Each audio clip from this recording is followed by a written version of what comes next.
Buenos días. Estamos aquí, esta mesa, redes y estructuras transversales. Vamos a tratar de ajustar los tiempos, que entiendo que va un poco retrasado. Tenemos cuatro invitados. Esteban Romero, a mi derecha, director de Media Lab de la Universidad de Granada, Laboratorio de Investigación en Cultura y Sociedad Digital. Efraín Foglia, creador de Gifinet, a la derecha de Esteban. Y más aún a la derecha, David Juárez y Santiago Cirujeda, de Arquitecturas Colectivas y algunas cosas más que irán saliendo. El planteamiento es que va a hablar primero Esteban un poco de una manera más general, bueno, lo veréis, y luego tanto Efraín como David y Santiago hablarán más de lo que son sus proyectos y luego esperamos que vosotros pues nos preguntéis vuestras inquietudes o las cosas que deseéis aclaración. Esteban, tienes la palabra. Bueno, buenos días a todo el mundo. Yo creo que voy a hacerlo de pie, quizá, si encuentro espacio aquí en el escenario y demás. Bien, yo creo que aquí mejor.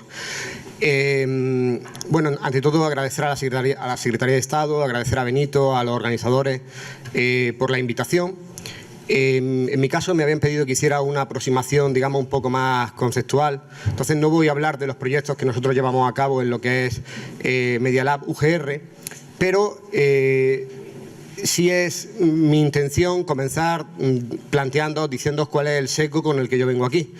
Yo vengo a hablar desde el ámbito de la universidad, soy profesor en la UGR, en la Universidad de Granada. Los proyectos a partir de los cuales he ido construyendo mi discurso son el primero que veis arriba, Green UGR, que surge en 2011, surge de manera no institucional en la universidad, un poco ocupando los espacios que había en torno a la cultura digital, que desde la parte institucional pues no se estaban cubriendo, y Media Lab UGR, que surge como continuación el año pasado, en 2005, ahora ya sí de forma institucional, dentro de lo que es el Vicerrectorado de Investigación. Entonces, bueno, desde aquí es de donde voy a hablar. La visión que voy a plantear es una visión desde la cultura digital, en torno a tres ejes fundamentalmente. Los tres ejes son redes, ¿no?, que es el título de la sesión que nos trae aquí, conocimiento y aprendizaje. Viniendo de la universidad, creo que al final es el espacio en el que más cómodo me siento. Estos días se ha estado hablando mucho de cultura como aprendizaje. Creo que al final prácticamente todos los proyectos que han venido aquí son proyectos en los que se articulan nuevas formas para aprender y nueva epistemología. Sobre todo esto pues va a girar un poco la referencia en la presentación que realicemos. Otro concepto creo que importante es el de autonomía. Todos los proyectos que he estado viendo aquí a lo largo de estos 2 días son proyectos que reivindican la autonomía del individuo para reunirse con los demás y llevar a cabo proyectos que tienen una incidencia en la sociedad. He estructurado la sesión en 5 preguntas que me he intentado formular para ordenar el pensamiento, aunque he de reconocer que después de todo lo que he escuchado aquí probablemente haya cosas que, bueno, pues, que ya han salido inevitablemente y luego es tan rico, ¿no?, el panorama que incluso creo que he llegado yo a confundir también algunas de las cuestiones que traía para comunicaros, ¿no? Es decir, son muchos temas, ¿no?, sobre los que podríamos hablar. La primera es qué estructura presentan los movimientos de la sociedad red. Bueno, nosotros solemos hablar de sociedad digital, pero es cierto que el término sociedad-red, entendiendo la red no solamente como la red de Internet, sino como algo más amplio, que es el término que utiliza Manuel Castel, es bastante útil para entender estas cuestiones. Yo creo que en las últimas décadas se ha producido, digamos, 3 viajes o tres situaciones. En la primera, cuando nos vamos incorporando a esa sociedad digital, nosotros lo que entendemos es ese mundo físico, un mundo físico que inevitablemente trasladamos al mundo digital. Ahí hay un isomorfismo, de modo que acabamos teniendo, por ejemplo, en foros educativos, pues el café, donde tú puedes ir a chatear con la gente, bueno, pues identificándolo claramente con espacios de ese mundo físico. O, por ejemplo, ordenar nuestra información, nuestro fichero en archivos, ¿no? Esto ha vivido también un viaje de vuelta. Yo creo que es un poco en el que la mayoría de los movimientos que hemos estado viendo pues, se encuentran transitados ya por él y están incluso en la siguiente fase. Ese movimiento de vuelta es darnos cuenta que en el espacio digital ocurren muchas cosas muy interesantes que existían ya antes en el espacio físico sin que existiera lo digital, pero que lo digital potencia. Cuestiones que luego veremos, ¿no? Como puede ser la cooperación, como puede ser el trabajar de forma distribuida.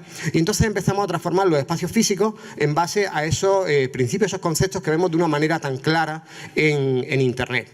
Actualmente estamos en un momento de superposición. Si no tiene sentido, como mucha gente en ocasiones plantea, identificar un mundo real frente a ese mundo virtual. A día de hoy estamos hablando de dimensiones de una misma realidad, dimensiones pues, en las que existe una clara continuidad, ¿no? Y yo creo que los proyectos ciudadanos que a día de hoy son capaces de articular ambas dimensiones son los que de verdad están, digamos, entendiendo la contemporaneidad, ¿no? En la que vivimos, ¿no? Para mí el ejemplo más claro de esto es el de Campo de Cebada, un proyecto que creo que bueno, pues la mayoría conoceréis, en el barrio de La Latina.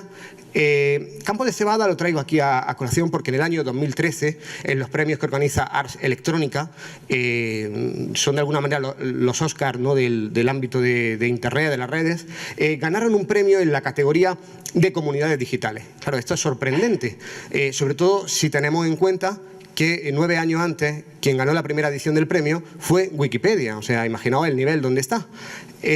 Claro, ¿qué es Campo de Cebada? Bueno, pues Campo de Cebada es un espacio físico en la ciudad donde bueno, pues se realizan actividades que en principio están alejadas de eso que llamaríamos lo digital.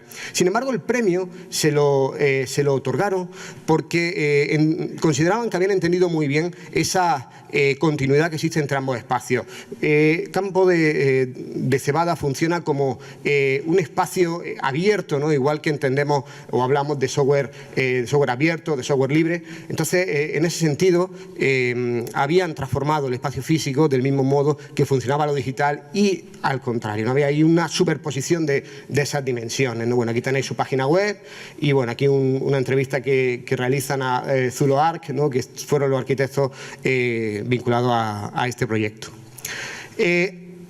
Un concepto que Manuel Castel utiliza es el de espacio de autonomía. El espacio de autonomía sería un híbrido de ciberespacio y de espacio urbano. Yo creo que este es un caso muy claro y en muchos de los proyectos que hemos visto aquí eso se ve también de forma patente, ¿no? A día de hoy creo que es imposible desarrollar movimientos sociales, desarrollar proyectos culturales sin esa dimensión en Internet. Sobre todo porque aun trabajando en lo puramente local, los ciudadanos a los que nos dirigimos están en esos ámbitos y resulta inevitable, ¿no? ¿Cuál es el papel de Internet? Para esto yo creo que resulta muy interesante pensar nuestras organizaciones, nuestros proyectos, fijándonos en por qué surge la red, ¿no? Por qué surge Internet. Vannevar Bush, con su artículo As We May Think, en el año 45, fue una de las primeras personas que ya de alguna manera soñó la posibilidad de tener contenido que pudiéramos enlazar, ¿no? Entre ellos, ¿no? Desarrolló un prototipo de una máquina que se llamaba Memex, que era memoria extendida y que bueno, siempre se nombra, ¿no? Al hablar del antecedente de Internet. Internet, conocéis el relato que dice que surge, ¿no? En torno a los programas de defensa de Estados Unidos, ¿no? Para generar una tecnología que fuera distribuida y que por tanto no pudiera ser destruida, ¿no? Si se atacaba el nodo principal. Bueno, eso es cierto en parte. En realidad, eso fue el modo en que los científicos que estaban en el proyecto querían organizarse, porque necesitaban tener un flujo de información constante. Entonces, el fin en el fondo era científico, era un fin, digamos, de conocimiento, ¿no? De cooperación. Y la web, de nuevo, surge del mismo modo. No, a finales de los 80, Tim Berners-Lee en el CERN se da cuenta que hay mucha gente trabajando con sistemas distintos y que necesita una serie de protocolos que hagan eso interoperable entre sí para que puedan dialogar. De nuevo, esa filosofía se encuentra detrás, ¿no? Del surgimiento de la red y yo creo que es compartida con los proyectos que aquí estamos desarrollando, ¿no? En el fondo, aprendizaje, conocimiento. La ética hacker, ¿no? La ética hacker, en este libro de Pekka Immonen, creo que también nos muestra algunos de los valores, de los principios con los que muchos de nuestros proyectos funcionan y con los que funciona la red. Y hay un tema muy interesante cuando se plantea de qué forma ¿O de dónde proviene esa ética hacker? La ética hacker proviene fundamentalmente de la ética académica, de cómo funcionaban los investigadores en las universidades, ¿no? Entonces, es interesante esa aproximación. Cuando pensamos en nuestra organización, en cómo se estructuran, ¿no?, en esas estructuras transversales, creo que es muy interesante de nuevo ver qué está ocurriendo en el ámbito de Internet. Hay dos redes, bueno, hay muchas redes, ¿no?, hay mucha Internet, ¿no?, pero tenemos aquella red que empodera a la gente, que es abierta, frente a aquellas otras que están, digamos, en manos de las grandes empresas, de las grandes corporaciones, que se apropian del trabajo de otros. Eso también puede ocurre, ¿no?, en muchos proyectos. Bueno, como veo que vamos más apurados de tiempo, ya quedan 3, voy a ir muy rápido porque, en fin, contaba... Bueno, una primera aproximación desde el punto de vista conceptual. Quería traer aquí a Manuel Castel con su libro de 2013 sobre movimientos sociales y redes. En él desarrolla una serie de características comunes a los movimientos sociales en la sociedad red. Las pasamos muy rápido porque a continuación me voy a centrar en los valores con los que creo que funcionan esas estructuras transversales, ¿no? Bueno, conectados en red de numerosas formas, lo que acabamos de ver, movimientos locales y globales a la vez, movimientos espontáneos en su origen, movimientos virales, movimientos sin líderes o con otro tipo de liderazgo, movimientos en los que la gente se une más que en torno a un programa, en torno a unos intereses, ¿no?, y la comunidad se conforma después. El medio es tan importante como los fines. Movimientos altamente autorreflexivos y movimientos, digamos, raramente programáticos, aunque son políticos en su sentido más fundamental. Bueno, de esos conceptos de individuación, autonomía, comunidades, pasamos también a otro que creo que es muy interesante para entender cómo funcionan estos movimientos horizontales, ¿no?, estos proyectos que estamos viendo, que es también la idea de emancipación. La idea de emancipación, digamos, nos remite a la obra también de Rancière, y no sé si conocéis el caso de Joseph Jacotot. Es un libro muy interesante de Rancière en el que habla de Jacotot, se llama El maestro ignorante. Básicamente la historia no la voy a contar porque si la cuento no puedo contar lo demás, pero Jacotot vivió una experiencia que fue la de enseñar a gente que no entendía su idioma. Por tanto, él vivió una crisis. ¿Cómo puedes enseñar a alguien a quien no eres capaz de explicarle nada? Y sin embargo, la gente que tenía enfrente aprendieron. Aprendieron por su cuenta. Entonces, esa idea yo creo que se da en muchos de nuestros proyectos. En realidad estamos generando una infraestructura epistemológica donde el conocimiento se puede desarrollar con autonomía, con un liderazgo que no es un liderazgo del que determina qué hay que hacer, sino del que forma parte de una comunidad y orienta. Y en esa búsqueda que realizan los ciudadanos cuando participan en nuestros proyectos, se genera ese conocimiento compartido.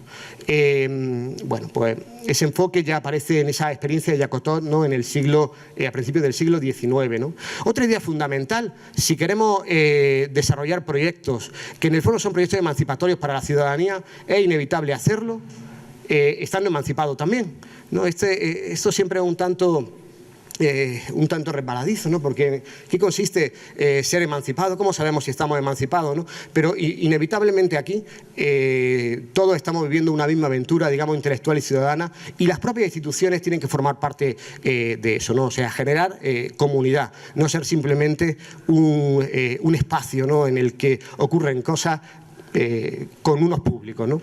Bueno, y ahora voy a entrar en la parte, digamos, que yo creo que son los valores, ¿no?, más importantes con los que estas redes transversales funcionan. Os recomiendo un libro de Iván Illich, La convivialidad. En él dice que una sociedad convivencial es la que permite a todos sus miembros la acción más autónoma y más creativa posible con la ayuda de las herramientas menos controlables por los demás. Este es un texto de los años 70, él era pedagogo, pero el libro habla de apropiación tecnológica, habla de una serie de cuestiones que para nosotros son muy importantes, ¿no? A mayor autonomía de los ciudadanos, ¿no?, en el fondo, a mayor emancipación, mayor transversalidad. Entonces, el hecho de que nuestras organizaciones se parezcan cada vez más a redes y que por eso tengamos estas estructuras horizontales, se conecta con el hecho de que esos ciudadanos son autónomos y, por tanto, no es posible establecer una jerarquía. A ver, esto también desde un punto de vista teórico, pero todos conocemos las realidades. Yo aquí no quiero decir que no existen liderazgos o que todo es completamente horizontal. La propia red se demuestra que no es completamente distribuida. Existen nodos, existen pequeños mundos, ¿no?, en los que siempre es más fácil acceder a un nodo por mucho que todos los enlaces estén a la misma distancia, ¿no? Entonces, esto mismo también ocurre en nuestra organización. Es decir, conceptualmente podemos trazar un modelo, pero luego el modo en que eso se materializa tiene detrás otras políticas y es complicado, ¿no? Bueno, liderazgos, ¿no? Liderazgos pueden ser compartidos, pueden ser liderazgos distribuidos, cada cual puede coordinar una serie de proyectos, pueden ser liderazgos difusos, pueden ser liderazgos que la gente, o sea, que no haya una persona identificada, ¿no?, que haga eso. Desde mi experiencia, creo que es complicado, creo que al final siempre los proyectos cuentan con gente con una visibilidad, que son los que van tirando de ellos, ¿no? Pero bueno, hay experiencias de todo tipo, ¿no? Por ejemplo, Campo de Cebada ha tendido más hacia esos proyectos más distribuidos en los que no hay una, digamos, una autoría, ¿no? Bueno, aquí tenía una cita de John Dewey. De todas maneras, esto lo paso rápido porque he compartido en el hashtag de la jornada, ¿no?, en Cultura y Ciudadanía, la presentación, por lo tanto podéis luego leerla con tranquilidad. Otra idea que creo que es muy importante, ¿no?, al tener estructuras mucho más horizontales, no existe un único relato, ¿no?, algo que es más propio de estructuras jerárquicas, sino que existen relatos, y los relatos son fundamentales. Ya sabéis que se habla mucho ahora del storytelling y todas esas cuestiones, pero los relatos lo hemos hecho siempre y son fundamentales porque existen más de un relato en las organizaciones. Esos relatos son fundamentales para mostrar el proceso, porque como hemos dicho, lo que es fundamental es el modo en que llegamos a un producto, a un resultado, pero no importa tanto si ese resultado acaba siendo un fracaso. Él lo decía muy bien Jorge cuando hablaba del tema de Medellín, ¿no? Es decir, nosotros continuamente nos estamos equivocando porque nos dedicamos a experimentar. Efectivamente, se trata de eso, pero para obtener valor de esas equivocaciones lo que necesitamos es construir los relatos que permitan el aprendizaje. Cooperación, fundamental. Sin cooperación la red no tiene sentido, Internet no tiene sentido, pero tampoco tienen sentido los proyectos que estamos hablando. El trabajar de forma pública, la filosofía del working out loud. No te va a llegar el conocimiento, la inspiración desde arriba. Va a surgir de todos, por tanto es fundamental que esa gente tenga una participación activa y tenga una identidad física, pero también una identidad digital, y que trabajen en abierto para que puedan surgir esos proyectos. Apropiación tecnológica. La apropiación tecnológica es fundamental y todos los movimientos la reivindican. Por ejemplo, el movimiento Maker, el movimiento del software libre, etcétera, ¿no? Illich se centra en toda esta discusión. Hay tecnología digamos, de las cuales nosotros nos apropiamos y tecnologías que se apropian de nosotros, ¿no? Entonces, bueno, pues tenemos que luchar ahí, ¿no? La vida es como experimentación. A mí siempre me gusta citar a Thoreau cuando hablo de esto. El libro Walden, ¿no? Básicamente él se plantea su vida como una sucesión de experimentos. Y yo creo que esa es un poco el signo, ¿no?, de nuestros tiempos, ¿no? Interdisciplinariedad. Bueno, una filosofía de lo abierto, ¿no? Esto es fundamental, no tanto lo gratuito, acceso gratuito a la cultura, sino una cultura que sea abierta y que sea remezclable, que sea, digamos, que funcione con otros modelos, ¿no? La autoría, un tema que sobre todo en la universidad es clave. En la universidad, por ejemplo, si la gente se implica menos en Wikipedia, es simplemente porque no puede firmar los artículos. ¿Para qué le vas a dedicar tiempo si eso no figura en tu currículum? Entonces es triste, pero es así. Entonces, nuevas formas de autoría y nuevas formas de reconocimiento, ¿vale? Bueno, aprendizaje radical a toda hora y en todo momento. Y aquí simplemente señalaros que todo esto vinculado al conocimiento nos habla de una serie de epistemologías sociales, ¿no?, de esa idea de inteligencia colectiva, de innovación abierta. Existen oportunidades dentro del sistema. Aquí tenéis una de las convocatorias del H2020 de la Unión Europea, en la que el título, como veis, es una aproximación a la co-creación. O sea, esa apuesta política la está haciendo la Unión Europea. Bueno, y finalmente, creo que son las dos últimas diapositivas. Desde el punto de vista del aprendizaje, la teoría del conectivismo, digamos, puede ayudarnos a entender, ¿no?, cómo se aprende en las comunidades que conforman nuestros proyectos. Y al final yo creo que el gran reto que todos nos planteamos desde la cultura es cómo aprender en el entorno tan altamente complejo en el que nos encontramos todos. Bueno, aquí están todos los problemas, toda la idea, un poco algunas de las que quería contaros.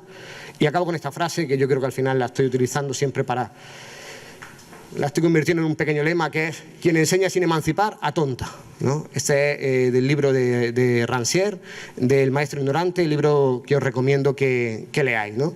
Y bueno, pues muchas gracias y nada.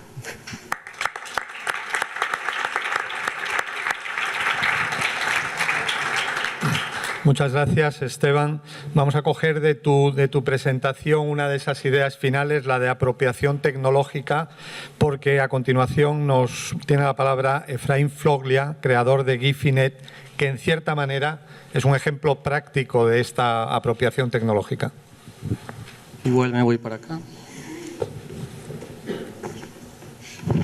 Bueno, gracias por la invitación a estas jornadas, a Jairon y a toda la gente que por ahí más o menos siempre hace el intento de que estemos presentes contando una historia relativamente básica. Que el proyecto es bastante complejo, tenemos 15 minutos, entonces si ustedes le dan Gifinet a Google, verán documentales, vídeos, documentos, reportes. Esto lleva más de una década, entonces intentaré dejar unas ideas muy sencillas sobre la mesa, pero claro, estamos hablando de algo más complejo, pero pueden profundizar allá. Lo primero, yo soy simplemente un bit más de toda esa red. No hay creadores realmente, es un movimiento, es una comunidad de práctica, e intentaré un poco narrar de qué va esta historia. Bueno, primero, realmente lo que hacemos desde el 2004 es conectar gente. Que nos toca usar matrices tecnológicas, pues es porque vivimos en esta época. Pero realmente nuestro concepto tiene mucho más que ver con lo que denominamos ancho de banda ciudadano. Lo que pasa es que como hay gente que debate el tema de la distribución de los tomates, hay gente que debatirá cómo tienen que ser las bibliotecas en la época contemporánea, pues nosotros en el territorio donde nos sentimos bien tiene que ver con las redes digitales. Y además, pues, básicamente las redes digitales atraviesan de forma total casi todas las actividades que realizamos, desde la sanidad, la educación, la política, hasta el amor, ¿no? Los niños ya no vienen de París, vienen de Tinder.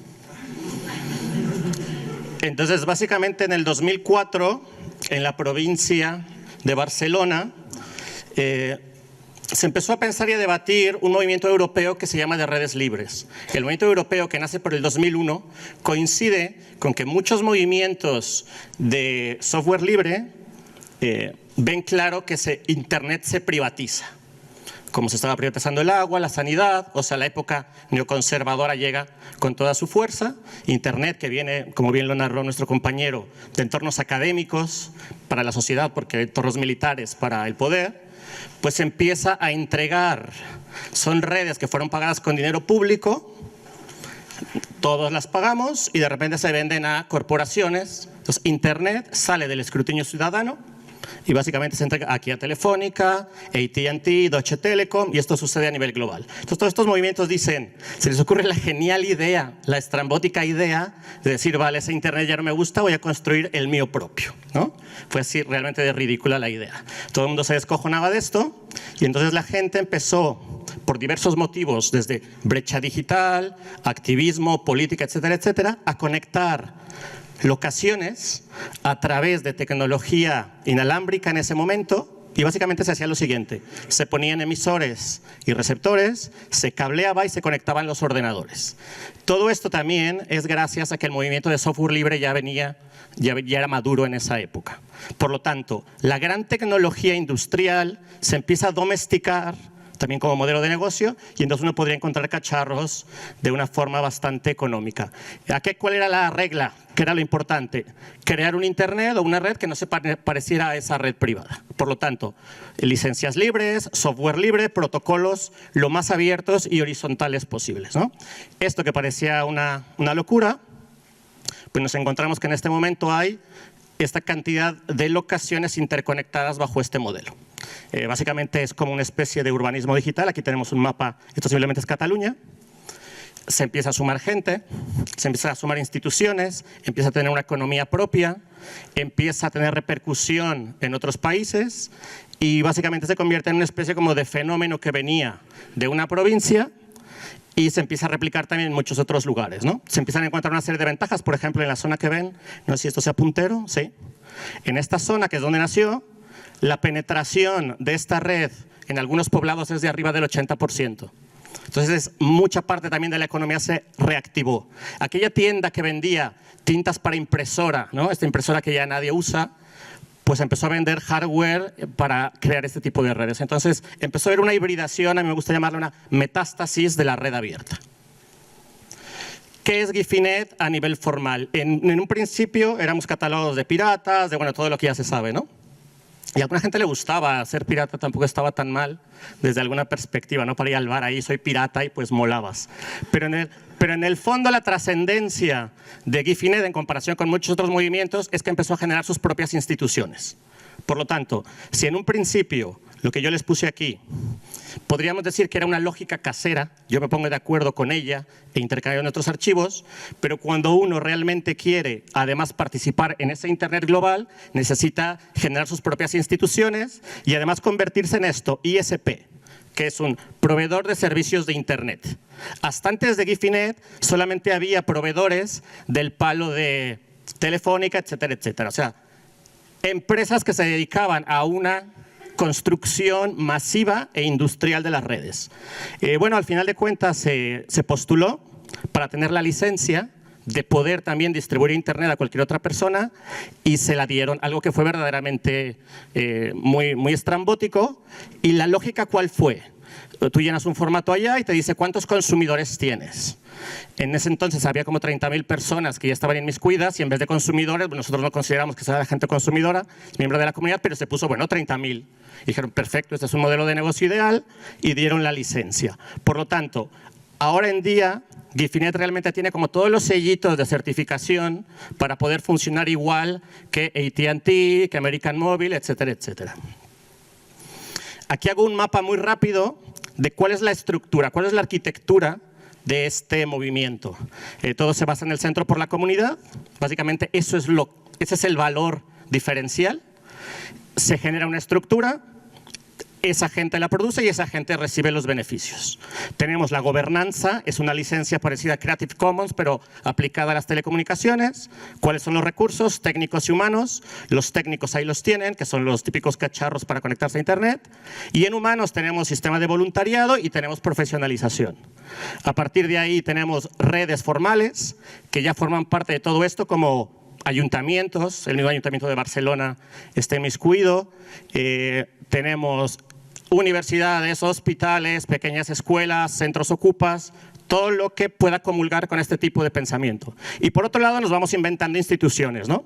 Por ejemplo, ahí está Open Spectrum Alliance, que es lo mismo, pero a nivel europeo, para defender y hacer como lobby bueno en las negociaciones en Bruselas, ¿no? Y luego tenemos redes informales, que esto es toda esta parte fundamental de gente que no se quiere inscribir a nada, pero que puede comulgar con esto, ¿no? Un mismo periodista que lleva tiempo publicando lo consideramos parte de la red, aunque nunca haya conectado ningún nodo. Este es el lugar donde nació la red. Básicamente era un lugar que entre estos grandes motivos se caracterizaba por estar a 60 kilómetros de Barcelona y no tener conectividad. Y no era un tema de pasta, porque de hecho es una zona bastante potente a nivel económico, pero básicamente la economía actual funciona realmente enfocándose a grandes cantidades de consumidores. Entonces, básicamente no está desplegando red en muchos lugares. Ya no se hable de países subdesarrollados, sino también del primer mundo. La diferencia entre Londres y Gales es bestial. La diferencia entre Madrid y Granada es bestial. Entonces, básicamente estos movimientos han empezado por este motivo, pero se han diversificado. Y ya pasan por investigación universitaria, testeo de nuevas tecnologías, etcétera, etcétera. Voy a ir acabando. Aquí no puedo lanzar un hiperlink que tenía preparado porque el sistema este es poco amigable, pero básicamente el clic a donde enviaba, que es lo que consideramos que es la red, y si se lo quieren apuntar y lo pueden ver, es el próximo 22 de octubre se va a dar la Feria de la Economía Solidaria en Barcelona. Y lo que les quería mostrar es la lista de todos los proyectos que participan que no necesariamente son de matriz tecnológica, pero que trabajan bajo la misma base y se van a quedar verdaderamente locos. O sea, hay tanto trabajo hecho que lo único que falta es acercar posturas y esa misma red se puede expandir de una forma muy, muy potente. Hay paradigmas, ¿no? Por ejemplo, en el sector de la cultura, el 15M, y hay otros, pero realmente, si ven la lista, toda esta gente viene casi de 2 décadas de trabajo colectivo y ya con economías propias, ¿vale? Yo aquí lo dejo, ahí está el hashtag por si quieren escribir y pues gracias por el tiempo.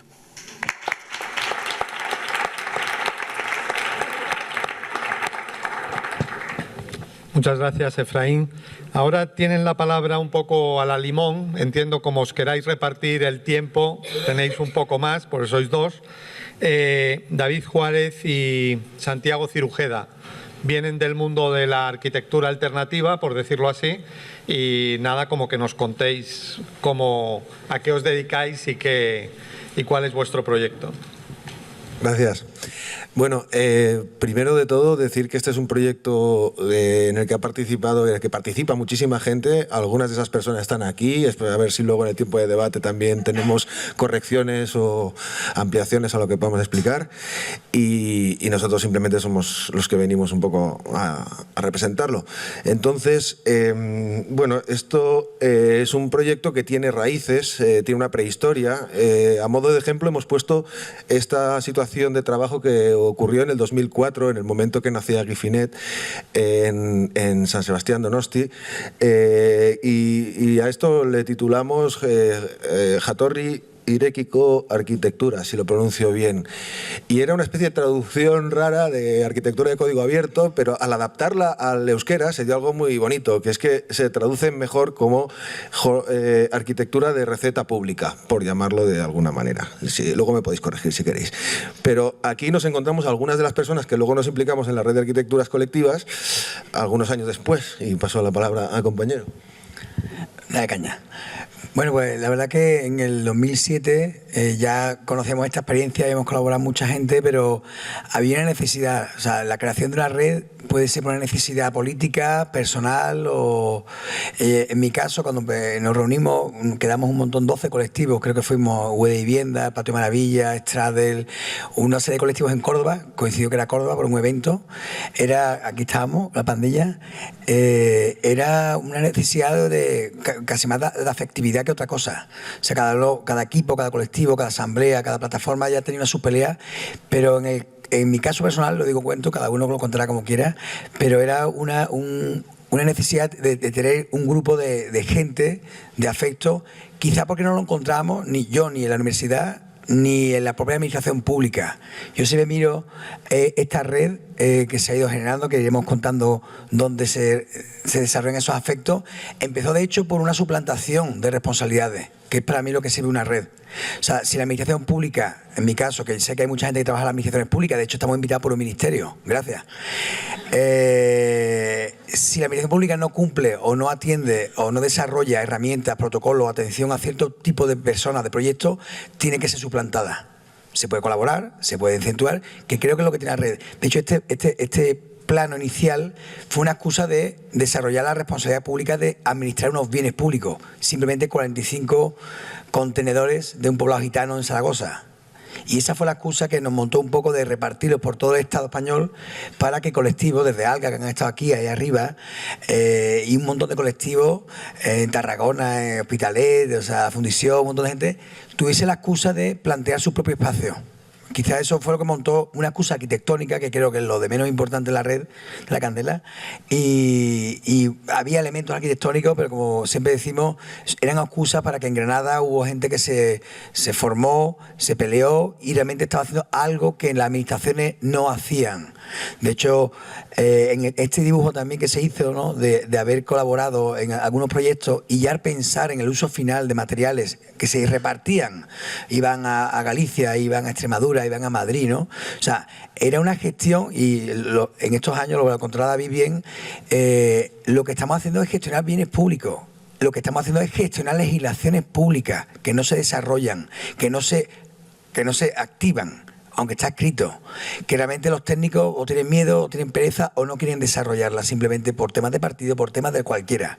O sea, quizás esta red de arquitectura colectiva, que no es tanto arquitectónica como a nivel legal, jurídico y afectivo, te hace llevar una vida profesional, política y personal paralela a lo que las administraciones, nuestros administradores de los bienes públicos desarrollan. Creo que por eso es fundamental este tipo de redes, ¿no? Y aquí, claro, te veías que se repetían elementos, da igual la estética, da igual la construcción física, era cómo decidían un colectivo, varios colectivos, actuar en un sitio para dar un equipamiento que no existía, para dar una actividad protocolaria que no existía y, claro, y con el intento de organizarlo. Yo paso la palabra a David, pero es cierto que siempre lo he sentido, en mi opinión, por eso me ha tocado sentarme aquí, como montar una estructura paralela a los administradores públicos. No tanto de vigilancia, que también lo es, sino como de desarrollar lo que no puede, por torpeza, por falta de interés, desarrollar las administraciones públicas. Y por supuesto hay contactos continuos, o sea, hay contactos y colaboraciones continuas con ayuntamientos, con gente, pero siempre con una cautela de decir, no, vamos a seguir de esta manera. Quizá por eso no tenemos una fórmula jurídica, pero bueno. En esta primera fase, la verdad es que quería explicar que en el primer encuentro de Córdoba, la gente que nos reunimos, estamos hablando de 12 colectivos de fuera, me parece, más unos cuantos colectivos locales, de los cuales estábamos 3 colectivos más o menos relacionados con la arquitectura. El resto venían de la educación, de la ecología, del arte, del activismo. Estaba V de Vivienda, estaba el Patio Maravillas. Hay referencias interesantísimas de dónde venimos y creo que eso es un aporte importante quizás porque de hecho la circunstancia de que le bautizáramos como arquitecturas colectivas ha confundido a muchas personas. Esto nunca ha querido ser una red de arquitectura, una red corporativa ni disciplinar, ¿no? Y bueno, en esta primera fase hemos estado viendo cómo se ha ido como cultivando la idea desde la precariedad también, o sea, teníamos esta idea de red y íbamos trabajando y sobre la marcha, al ir haciendo, íbamos testeando y creciendo de alguna manera. Así que después de estar colaborando también en Cataluña en un par de proyectos, después de haber estado primero en Andalucía, decimos, pues ¿por qué no nos vamos a Cataluña? Y decidimos montar un encuentro en el que, como se puede ver abajo a la derecha, aunque no se lea bien, allá ya pasamos a una treintena aproximadamente de colectivos, con gente del extranjero también implicada, con esta idea también de multidisciplinaridad y de sensibilidades diversas, y decidimos realizar el encuentro en el lugar donde nació Guifinet, en Sant Pere de Torelló, y contamos con la colaboración de Guifinet para conectar, porque había una sede principal allí en Sant Pere de Torelló, pero el encuentro se estaba dando simultáneamente en Figueras, en la Wikiplaza montada con la gente de arquitectura y en la pista digital en Sevilla. Entonces era un encuentro con 3 sedes conectadas gracias a la tecnología de Guifinet y gracias al apoyo también de la gente de arquitectura.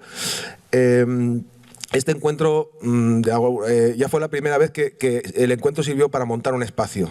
En Córdoba ocupamos Utopía y aquí nos montamos un espacio así con características siderales y bueno, la verdad es que fue un subidón. Esto hizo que mucha gente de alguna forma se motivase también y con esto cerramos de alguna forma la primera fase de la red, estos 3 primeros años que de alguna manera culminan tanto en este libro como en el documental de Guillermo Cruz en la red y que de alguna forma nos da paso a la siguiente fase donde, como veréis, los encuentros ya aterrizan en entornos urbanos. También hay un paso de testigo hacia nuevas personas que organizan la situación. Nosotros ayudamos en lo posible, pero acabamos de alguna manera cumpliendo esa idea de que nosotros seamos unos más también en todo esto, ¿no?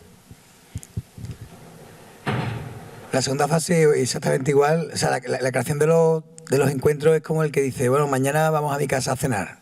Ya lo ha dicho, ya no es, no, la mejor la mía, no. Ya invita tú y tú vas, ¿no? Y era fundamental, de alguna manera, ¿no? Ya buscando más, porque de 12 pasaron a 36, ya en San Sebastián, que ya fue... se construyó un espacio físico en Sant Pere de Torelló, pero ya en San Sebastián hubo una conexión con las administraciones públicas. Era la primera vez que hubo hasta pasta, ¿no? O sea, que hubo como dinerito, ¿no? Santi Grasso estaba por ahí colaborando y hubo dinerito, ¿no?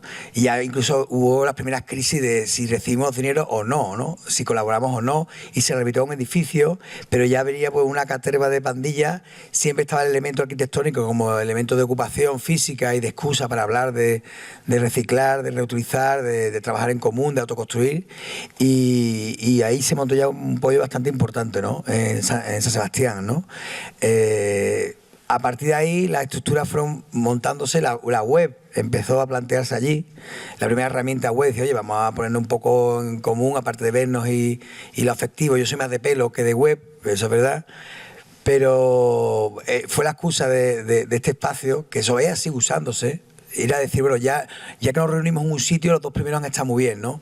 Pero vamos a intentar que quede algo permanente en esa actuación, que aparezcan 100 colectivos en una ciudad, que fue bonito porque yo siempre lo he dicho, cuando, no sé si vais mucho, bueno, los que sois de la administración en el otro lado, que somos la misma administración, ¿vale? No quiero entrar en pelea, pero cuando vas a la administración a intentar seducir y convencer a alguien y vas solo con cara de mongolo, te has preparado la cosa y te viene un urbanista y te dice, eso no se puede. El otro dice, el de medio ambiente, tampoco. Y te quedas mareado, pero me acuerdo que esta primera reunión en Euskadi íbamos como un grupo grande, ¿no? Entonces, si alguien te decía, no, es que la ley de urbanismo dice, este colega es urbanista. Bueno, sí, pero la ley de participación, a esta tía sabe de participación. Y claro, decían que hace un vasco, un catalán, un gallego y un sevillano aquí dando por saco, ¿no? Entonces, parece un chiste. Y eso era, para mí eso es la red, ¿no? Es sentirte reforzado, ¿no? Porque cuando trabajas con las administraciones locales en Sevilla o en Dos Hermanas, pues conocen el tipo de gente, este es el pesado otra vez. Pero cuando traes un calvo guapo ahí, que no es ni catalán, dice, este nota que hace aquí. Y marea, ¿no? Cambia. Y bueno, y cuando ya metes a un paisa de Medellín o a un uruguayo, la lías parda, porque no entiende que es un uruguayo en San Pedro del Turelló. Entonces, esta red que se fue extendiendo, sobre todo porque muchos de los equipos hemos viajado mucho y hemos colaborado con muchos equipos, y siempre que íbamos le contabas como, oye, tenemos un montón, una fiesta estupenda, ¿no? O sea, que siempre había como una necesidad de, voy a hacer un proyecto, pero voy a hacer red. O sea, la excusa del proyecto era generar red, conocimiento, ver qué os pasa allí en Uruguay o en Paraguay, ver qué estamos haciendo aquí y conectarnos con Europa, con el resto de Latinoamérica. Y creo que el mismo proyecto de la construcción de la propia red, ¿no? Y por eso hay incluso intermedios en otros sitios. Dale. En Canarias. Bueno, comentar ya que hemos visto el detalle del encuentro de San Sebastián, de Donosti y de Pasaya. Recibimos cerca de 100.000 euros de la capitalidad cultural y de alguna otra fuente, y dedicamos ese dinero a que los colectivos, las personas interesadas en venir al encuentro tuvieran facilidades, o sea, económicamente se subvencionó el transporte. Evidentemente dedicamos muy buena parte del dinero a la recuperación de la nave industrial Ciriza para uso ciudadano, el acondicionamiento del solar, y realizamos alrededor de 16 talleres sobre temáticas absolutamente diversas, para que tengáis una idea un poco del empleo de los recursos, ¿no? Que todo el presupuesto fue publicado, etcétera, etcétera. Bueno, esto. Entonces, también, aparte de los encuentros formales que vamos explicando, de las situaciones de trabajo como más estables, entre medios se daban circunstancias de trabajo, de encuentro, pues promovidas por terceros, donde aprovechábamos para juntarnos y seguir tejiendo redes y seguir tomando cerveza. Entonces llega el encuentro de Valencia, y el encuentro de Valencia es tremendo. Es aquí, por aquí anda Alberto, que nos lo podrá explicar mejor, pero es un encuentro, por cierto, este es Alberto, en el que ya la cosa se derrama por toda la ciudad, una ciudad además con Valencia, con la problemática que tenía importante entre la sensibilidad de los movimientos sociales y el poder local. Y entonces es algo que no voy a explicar porque no tenemos tiempo, pero solamente para que echéis una ojeada al programa os podéis dar una idea ya del grado. Y además decir que este proyecto se hizo prácticamente sin ningún dinero. Me parece que no hubo dinero público y hubo un presupuesto total de 2.000 euros, que no lo vamos a repetir. Vale, algunas imágenes del encuentro. Y aquí empezaron los grupos de trabajo. Aquí empezó a diseñarse un sistema de ramificación del trabajo, donde establecía grupos jurídicos, grupos sobre temas de vivienda. Algunos de estos grupos han continuado. Por ejemplo, el grupo de desarrollo de herramientas tecnológicas ha tenido muchas expresiones. El grupo de jurídico ha publicado guías, como veremos luego. El grupo de gestión de recursos está ahora on fire, que se dice, que explicaremos un poco después, si nos da un minuto. Venga, que nos están echando la bronca.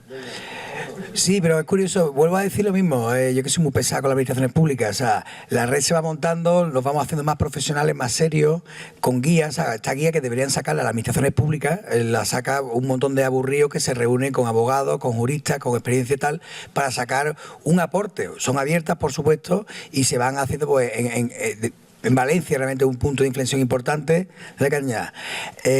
Luego ahí nos vamos a Sevilla también, donde te vas reforzando un poco, viendo en Sevilla pues experiencias, ¿no? De las ocupas de las Corrales Utopía, de la Carpa, o sea, también hay una necesidad de cada vez que se va a una ciudad, un poco reconocer a la gente que nos da allí qué es lo que ocurre, por reforzarte, por volver a tu tierra con ganas de repartir manteca. Y todo eso intentar ponerlo ya en esta plataforma que se ha hecho más profesional, mucho más seria, donde pues hay un montón de entradas. En eso sí podría explicar a lo mejor David, ¿no?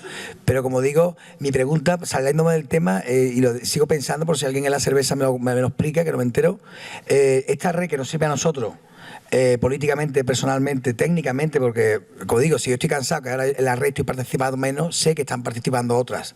O sea, con lo que estoy cómodo. Me siento como refugiado, ahora estoy yo peor, pero estoy en un equipo. Y el equipo no se toca. Pero la cuestión es cómo usan, o cómo le gustaría usar, o cómo se está usando las redes estas independientes a través de la administración. Una pregunta que lanzo por ahí, ¿de qué manera les interesa? Porque estamos en el ministerio ahora mismo.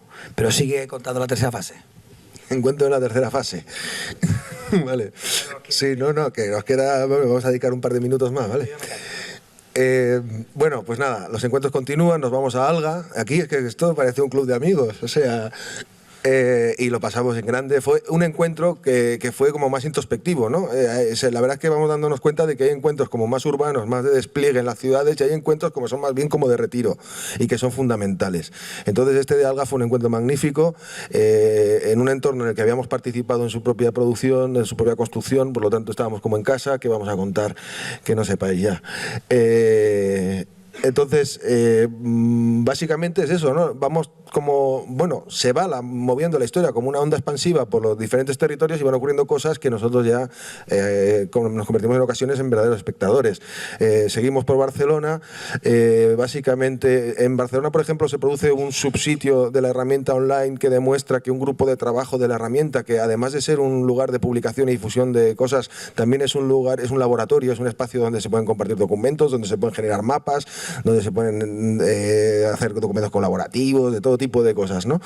Y este tema de las herramientas continúa y continúa fuerte. En los Santos de Maimona, el año pasado, otro encuentro, después de Barcelona, un encuentro que había sido un encuentro metropolitano, que había estado no solamente en la ciudad de Barcelona, sino en varios municipios alrededor.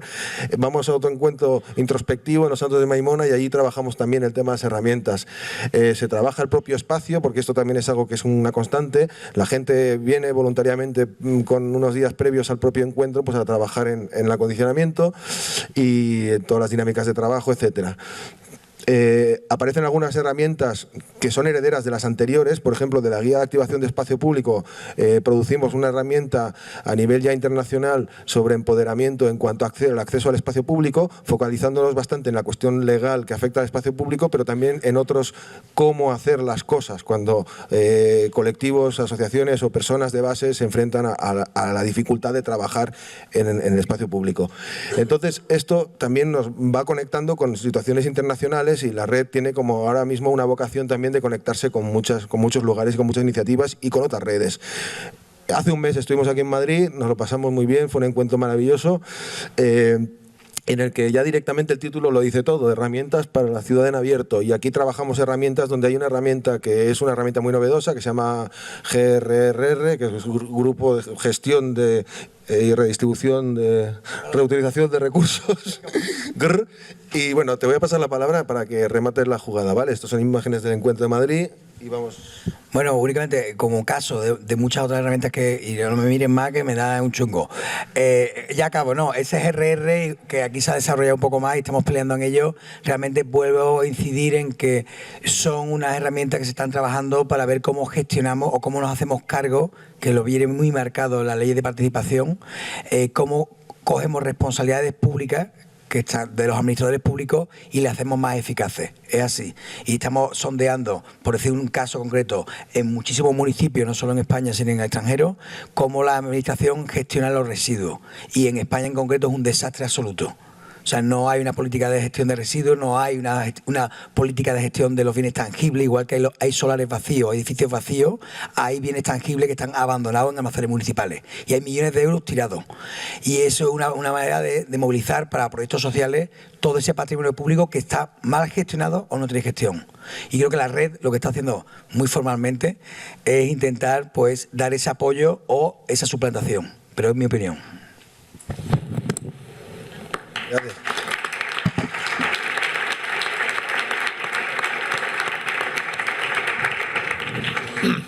Bueno, pues es el momento de las preguntas. Hemos tenido una visión general de las redes a cargo de Esteban, la construcción de una tecnología que nos ha contado Efraín y luego pues ese sentido duro que tienen siempre los arquitectos porque tienen una visión de la ciudad que siempre es más práctica que cualquier otra, ¿no? Tanto la visión urbanística como la de la constructiva.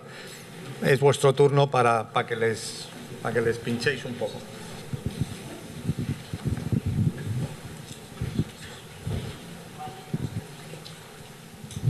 Bueno, soy Fernando, vengo de Canarias y quiero ya aprovechar para decir que el próximo encuentro va a ser allí en Canarias. Están todos invitados. Y bueno, pues una de las cosas que ya hace muy poco que se ha decidido y todavía yo formo parte del comité que se está creando para organizarlo allí local. Y una de las cosas que sí que hemos ya pensado que hay que aprovechar es el vínculo con África, ¿no? Entonces ya aprovecho también, Susana Moliner, que contamos contigo también porque bueno, pues queremos contactar con colectivos africanos y extender esa red que ya es internacional. Y luego también aquí el otro día estuvo Orlando Brito, director del CAN, y puso en evidencia ese sentido tricontinental de Canarias y del CAN, y bueno, pues también esperamos que podamos contar con alguno de los colectivos en Latinoamérica.